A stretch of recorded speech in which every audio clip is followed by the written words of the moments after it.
And I'm so excited that she's here and willing to give us a little tour of the GCU Garden, and we'll also connect it to STEM and Gardens. Tell us a little bit about like the garden. I see the welcome sign behind you. Yes. This seems like a very large undertaking. It is a large space. And you are here on a college campus, and so if you can do it on a college campus, I can imagine you can do it in an elementary school or a high school. So talk to me about the garden. So we try to keep it all sustainable. So most of the things are from pallet woods that we find around the school or other used supplies that aren't being used anymore. So we have a wood organizer over there that's a lot of just pallets that we've taken apart on the far side. And then a lot of the other things are beds that we've made with those pallets. And then random poles we'll find around campus. We try to make all our furniture from pallets. So we try to keep it very sustainable. What's in the basket? What's this all about? Sometimes we will put any extra produce we have in these baskets for people to take. But we want to try doing a better job this year of making more classes that people can take to learn how to use the things they grow in their kitchen or in their dorm room. Because that was a big gap last year where we learned to grow a ton of things and then we didn't know how to use them as well. So this year I'm trying to bridge that gap. All right, so here we go. Majority of our time is landscaping. And that's so cool too, because the landscaping piece is really engineering at heart. It is. So your students can learn how to engineer when they come in and try to figure out what's happening with the irrigation system. And it's helpful for me because I don't know a bunch about like backyard care and stuff, and now I feel more equipped when I have a backyard one day to even take care of it, you know? Isn't that great? Okay, and I love that. So they're creating this path, which is great, with the bricks that they found and foraged. So moving on over into the beds. We have our beds. Any student can rent them. It's $30 for the whole year. Oh, and cool. Then we provide all the seeds, and then everything's automatically watered with our irrigation system. And we make sure that the irrigation is checked and working properly, and people can plant whatever they want or whatever is in season. We have a growing calendar that we show them, and then we tell them what seeds would grow well in this season. My guess is radishes. Yeah, these are some radishes popping up, and then we got lots of sweet peas. Nice. Got some cilantro, basil. So you see that, folks? So you need some guidance, which is really nice. But how great. Then it's like a seamless teaching opportunity. Yes, yeah. Fantastic. We have our seeds in our shed that are in season, and we give them those options. That's awesome. And how many beds do you have here? We have 100 beds total, so we have a lot. And then we like to put our little signs in each one available for rent. But most of our beds are rented. So what's so amazing about this, Ashley, is that you have a revenue stream. Yeah. Maybe not a large revenue stream right now. Maybe that's not the idea. Yeah. But listen to that, folks. Your school could have a revenue stream to buy more beds, or perhaps to buy the wood for that table over there, or what you can't forage, or some of the equipment that you need for landscaping, or the equipment that you need for irrigation. Okay, cool. Well, let's keep exploring. Over here we have our compost bin.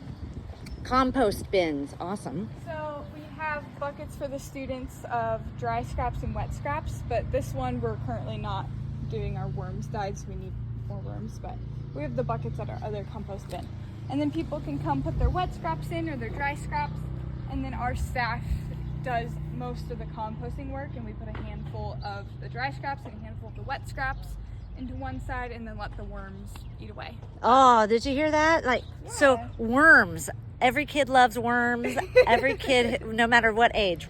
Is this just kind of sit down and enjoy? Yeah, it's a chessboard. We've recently partnered with the woodworking shop on campus, and we got all of our chess pieces wood burned. So this is the temporary fix, but we have wood burned pieces. Isn't that great? And folks, you could have your STEM clubs create the wood for a chessboard and then have that out in your garden. What a great idea.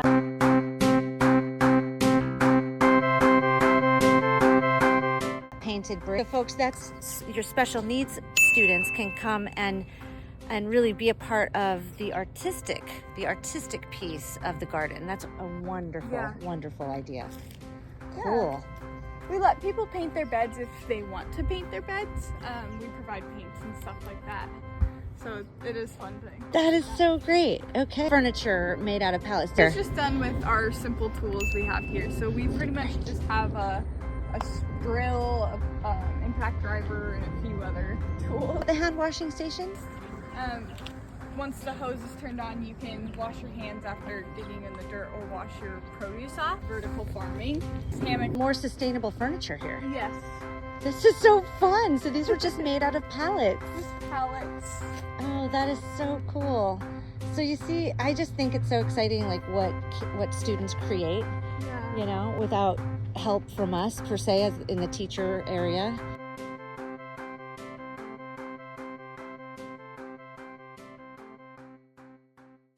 This is amazing. There's a fall recipe class and a Halloween hangout, all in the garden. Oh, Ashley, that's so cool. And then of course a little bit of irrigation over here. Yes. So hose and irrigation storage, as well as, you know, that's where the water comes up from. So we definitely need water in our garden. We're growing flowers in these tires. And then we have a little propagation station that's not up and running, but it will be. Yeah, we do a build a bouquet event in February. So we just planted all our flowers in these beds and those beds and the tires. So then in February, around Valentine's Day, students can come pick their own flowers and get a bouquet to someone. So that's a fun little event. That is such a great activity. Yeah. And I love how you've got mathematics right there. They're multiplying. So ultimately, like, your propagation station can create this fun mathematics lesson that kids don't necessarily know is mathematics, right? Okay. Then we have our soil station. This black thing is what we use to kind of sift through the soil. So we've had to dig some of the soil out of the beds. We'll sift it, and then we just put new soil into the beds. We have our wood and cardboard station. Cardboard works really well against the weeds, so we've been recycling a lot of cardboard that we find on campus or that people give us. A lot of people will give us cardboard. And we just lay it down underneath all the beds to prevent any weeds from coming up through them. And then we're gonna lay more cardboard behind all the fish trees to also prevent those weeds from coming up. So cardboard helps prevent weeds. Did you hear Yes. that, folks? Yeah. Okay. So I always say in a STEM school, the most important material is cardboard and duct tape. Yeah. Right? Really. And so you're seeing it right here, cardboard, and then I see you have some wood scraps as well. Yeah, these are our wood scraps that we've found around campus or pulled apart from pallets. And I see you have a tarp over it. Yes, we're protecting it from the sun. Okay, so sun and rain. I was thinking rain, but Yeah. but you want to protect it from the sun because Yeah. the sun is pretty brutal out here in Arizona. It is, yeah. This is one of the beds we're redoing, so we pull everything out and then we're just gonna line it with cardboard, new weed barrier, and then refill it with soil just to make it better for the students. So what I find fascinating about this, Ashley, is that this doesn't look like great dirt, right? So, you know, we're in Arizona, we got caliche, it's not great dirt, but it doesn't matter. You are making it happen with a bed, basically a rectangular box, cardboard and soil. And TLC, tender loving care, and water. Whatever shape or whatever design they want it to be, they can kind of customize it how they want. So you could even think about creating a lesson where you have different shaped beds and which shape maybe grows the best veggies or flowers or what have you. It's kind of fun. It's kind of a cool idea. Yeah. This is our prayer bench. Oh, nice. We're gonna make it more of a kind of secluded area where students can come and have more of their quiet time or prayer time, and then flowers are in the back of it. So once those grow, it can add extra privacy. I love it. And it's just contemplative and an area. I mean, you know, nature is the best way to commune with the Lord. Yes. Wow. And then these are all our fruit trees that we have. They're still premature, so they won't have fruit for probably another year or so, but once they have fruit, we'll be able to offer that to sell or to give away. Awesome. What kind of fruit do you have here growing? A lot of these, that's a lime, and then a Meyer lemon, a different type of lemon, And then we have like pomegranate, a pear tree, apple, lots of different trees. And they're really low maintenance, the fruit trees, because they just grow like crazy. They grow. We recently just pruned them, so they're looking a lot more manageable, but these were like crazy. Wow. Yeah. Can any student come in and just hang out in the garden during the day? So it's open like 24/7, but our staff is only here at a certain time. So if someone wanted something out of the shed, like a tool, seeds, or some other thing, or if they need advice of some sort, they can come when our staff is here. Okay. So now, where's your sheds over there? We walked by the shed earlier, folks. It's hiding behind the kayaks right now, right over there by the wood area with the tarp.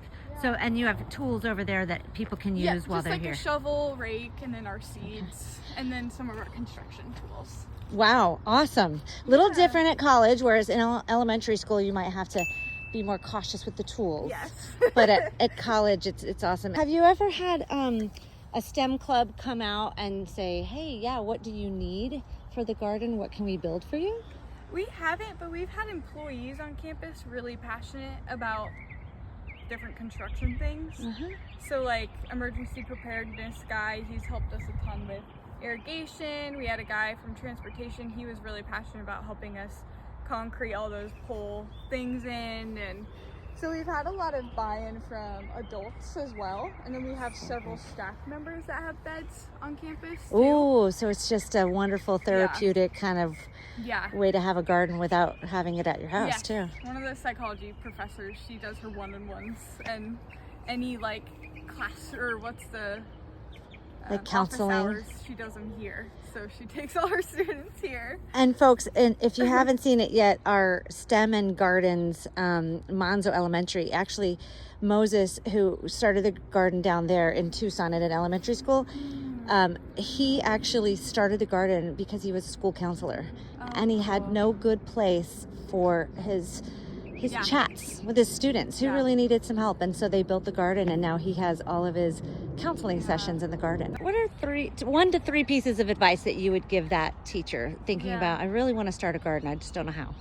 I didn't know anything about gardening until I started in May, and I thought it was a daunting experience of, okay, how do I garden, how do I grow?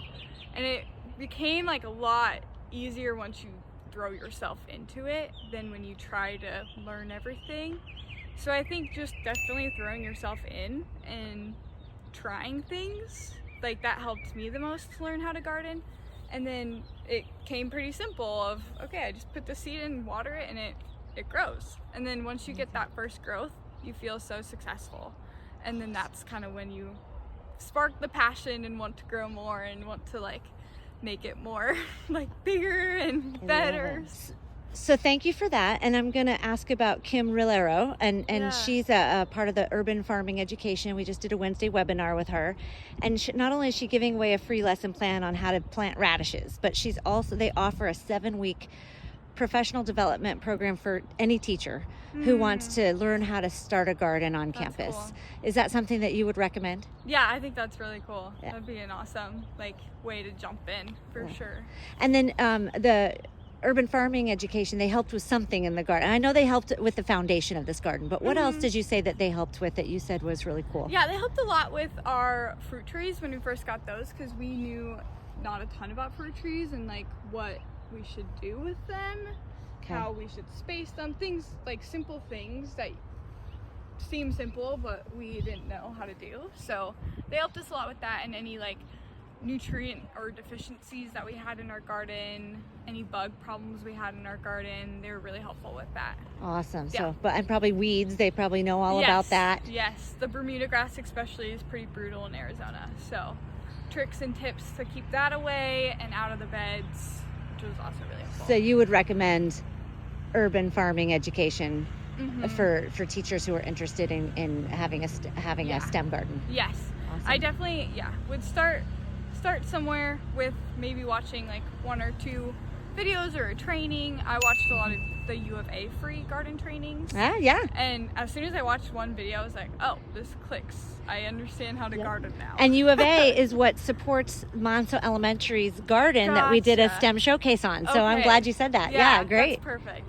Yeah, they do a lot of free trainings as well. Well, Ashley, thank you so much. Folks, you've got to be as thrilled as I am to be here. It's just amazing what you can do with a patch of dirt, right? And this is a pretty big patch of dirt, but it's pretty amazing what GCU has done in the garden. So I want to say thank you for allowing me to come in and teaching. And as you're a nutrition major, dietetics, what's one piece of advice you would give, just to close out our recording here, for local or gardening your own food? What would you say about the nutrition or dietetics piece that you've been studying? Well, there's nothing like growing your own food, because first of all, you're more connected with the food you're eating. I love it. And then second of all, you get so many more minerals and vitamins in your diet when it comes from a soil that you know has good nutrients and you know is good soil for your crops. Where mass farm, you're going to lose a lot of your magnesium, a lot of your important minerals and vitamins, because the soil's so stripped from our nutrients. So growing it yourself, it's nice to know where it came from. It came from a good place. There's no pesticides or herbicides, and it's also really accomplishing to know that you grew your own food. And it tastes 10 times better too. And there you have it. It tastes 10 times better. Thank you so much, Ashley. And we'll keep sending people over here. I can't wait to see the progression of the garden as it goes along. I am too. Appreciate it.